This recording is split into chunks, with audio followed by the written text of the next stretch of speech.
Ши Цзиньпин партияның жиналысында ызаға булығып, от алып қопаға түсіп, миына қан құйылып, құлапты деген өсек желде есіп. Тараған сайын Қытайда, мына Қытайдың интернет іздеуші Байдуда миға қан құйылу деген сөзді іздеушілер күрт артып кеткен.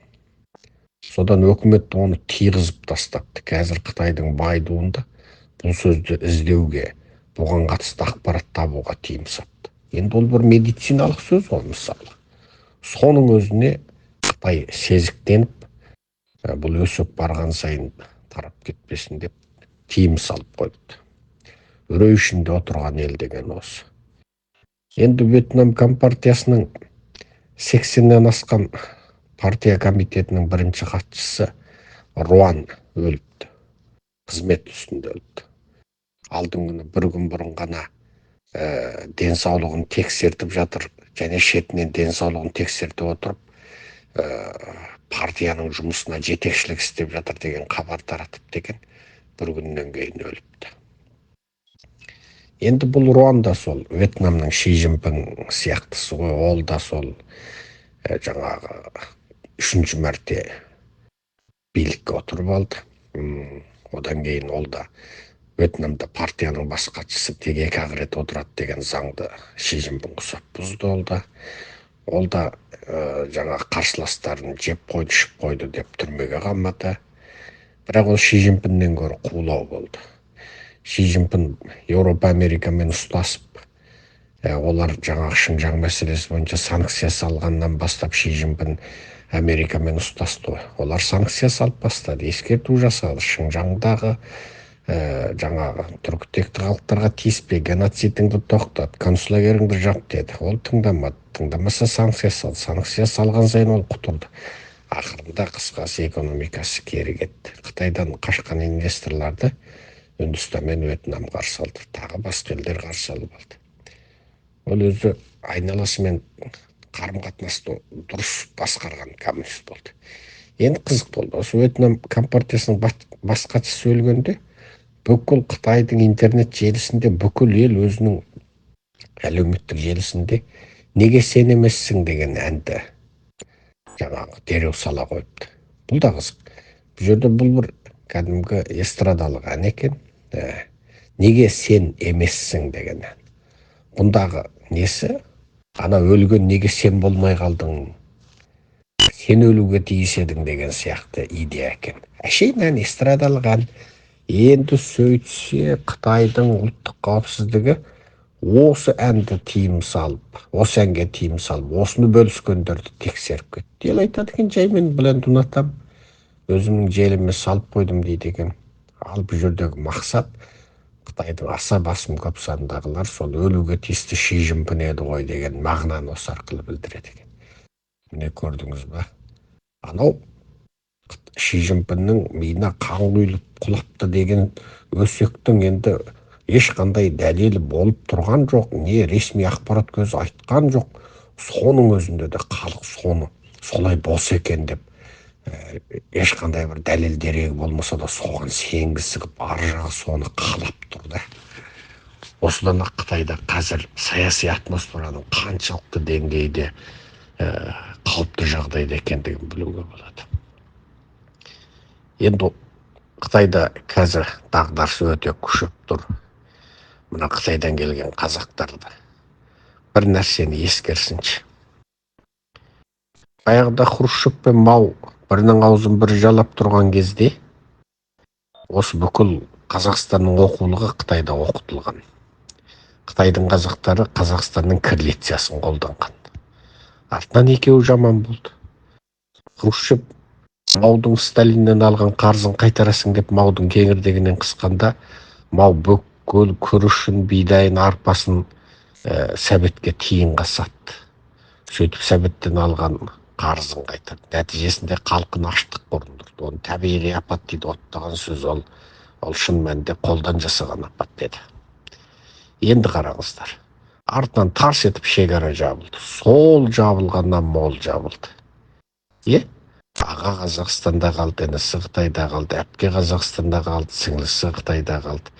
ата-ана жаңа Қазақстанға көшіп кетті, бала қалды. Қысқасы сөйтіп ет бауырынан сөйтіп жақыннан ел айырылды да қалды. Қаншама жыл шекара жабылды да қалды. Ал сосын мәдениет төңкерісінде сәбетке туысы кеткен қазақты ана жақта дырылдатып кеп соқты. Ал Қазақстанның өзінде де Қытайдың шпионы деп соларды қудалау басталды. Енді Қазақстандағы жағдайды елдің бәрі біледі. Қытайдағы жағдайда қазақстандарды екі жүректі қос жүректі деп ұру сол кезде болды ғой. Ши Цзиньпин де қос жүректі бос сол концлагерьге қамады ғой. Енді мына Қытайдың қазағы жалпы қазақтың бір бөлігі ретінде бұлар ұмытшақ. Кешегі көрген қорлығын, концлагерьді ұмытып қалды осы кезде. Осы ұмытып есі шығып, Қытайда ешқашан ондай концлагерь болмағандай тура майрағайда тайрағай болып шапқылап, Қытайда біреулер тұз сеуіп қойғандай сөйтіп кетті. Ал бұл заман қашанға дейін жалғасады? Коронавирус кезінде Қытайдың қазағы шырқырап кетті ғой, тауда малы қырылды. Адамдарды әкеп анау вагоннан темірден жаңа пластмасса дейміз анау пластик үйлерге қамады. Сонда бір темір вагоннан бір қалашық сияқты салып тастады ғой барлық жерде. Мемлекеттің триллиондаған ақшасын сөйтіп анау адамдарды оқшаулаймыз деген қалашықтар салды. Тауда мал бағып жүрген қазақ тауданың орталығын алып келіп оқшаулады. Ол онсыз да тауда оқшау жүрген қазақ еді. Осы асыра сілтеді Қытай. Содан аштықтан ойбай өлдік, қырылдық, ойбай малымыз қырылды, аш отырмыз, далаға шыға алмай қалдық деп жылаған Қытайдың қазағы қазір сонысын ұмытып қалды. Қазақстанға бір келеді, қайта кетеді, бір келеді, қайта кетеді. Қазақстанға көшіп келген Қытайдың қазағы да о жақта әшейін жаңағы бәрі дұрыс құсап шапқылап жүр. Бұлар бір шапқылағанды доғару керек. Бұның барлығы бір-ақ сәтте сол Хрущев пен Маудың арасы бұзылғандай бұзылған сәтте, шекараны тарс еткізіп жапқан сәтте тоқтайды. Не ары, не бері болу керек. Көшесің ба? Көшіп кел Қазақстан. Бала шағаңды алдыра аласың ба? Сөзің өтіп алдыр. Аға бауыр бір жерде тұрасың ба? Тұр. Түбі мына Қытай Мау заманына кері кетеді. Қазір ішкі Қытайда тайқазанның жаңағы кебі басталды қазірден ақ. Бүкіл жеке меншіктік құртып болды. Бәрі мемлекеттік меншікке алып жатыр. Банктер міне 40 шақты филиал жабылып болды. Шетел тілін білетіндер іздеңіздер, Қытайша толық білетіндер, ағылшынша білетіндер іздеңіздер. Міне Қытайдың ең атақты мемлекеттік үй құрылыс компаниялары банкрот болып тұр. Олар банктен қисапсыз қарыз алған. Ол үй салу үшін банктен кредит алады олар.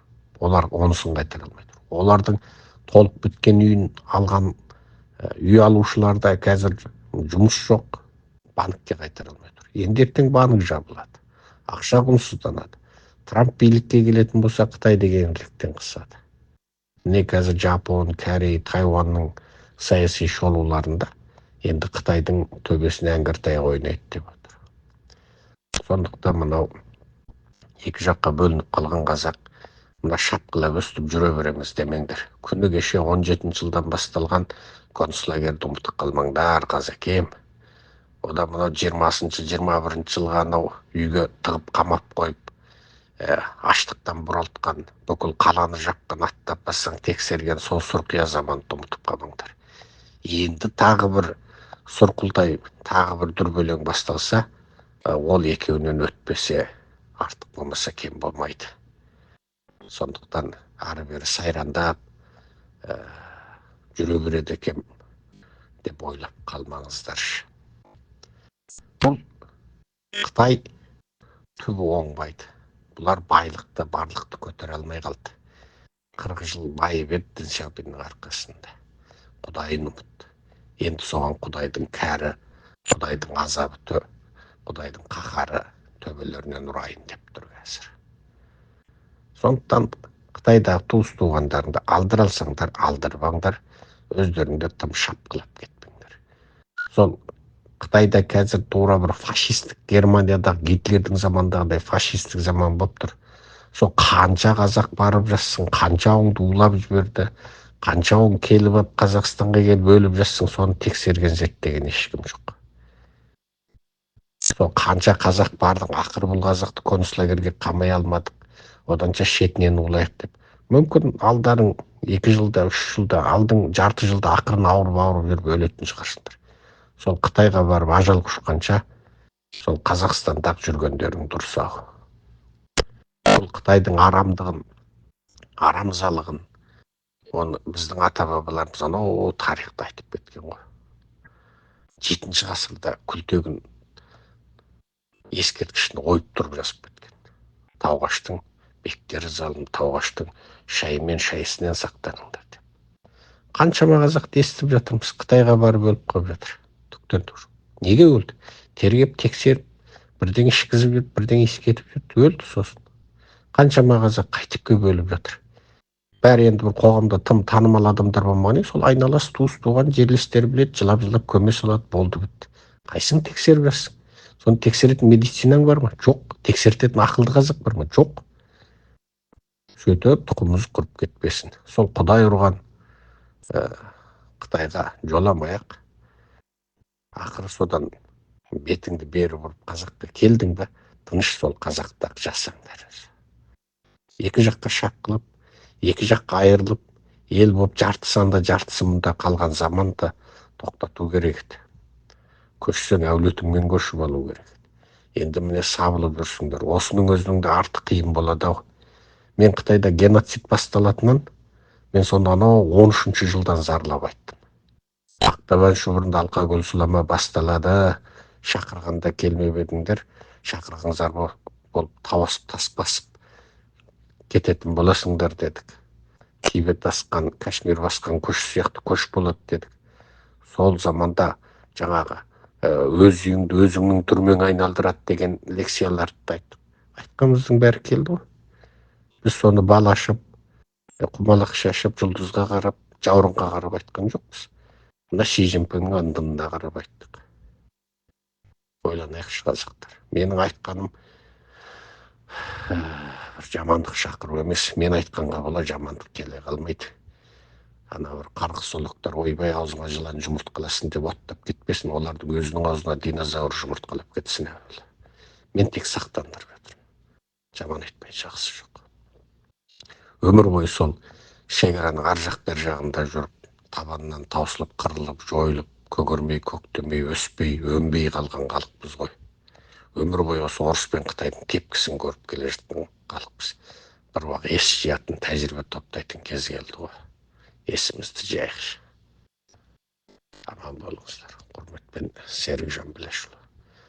Айтпақшы, мына Қытайдың, орыстың саясаты туралы лекцияларымызда мына Атажұрттың 4 каналында шетінен кезектесіп сөйлеп жатырмыз. Сондықтан Атажұрттың ютубтегі 4 каналына жазылыңыздар. Атажұрт деген WhatsApp каналымыз бар. Оған бәленбай мың адам тіркеле алады. Соған тіркеліп алыңыздар, WhatsApp каналы. Ешкім мазаңызды алмайды, тек мен сөйлеп отырамын ол жерде. Серікжан Біләшұлы деген телеграм каналымыз бар. Соған тіркеліңіздер. Ең бастысы ана ютубтегі 4 каналымызға тіркеліп алыңыздар. Аман сау болыңыздар. Құрметпен Серікжан Біләшұлы.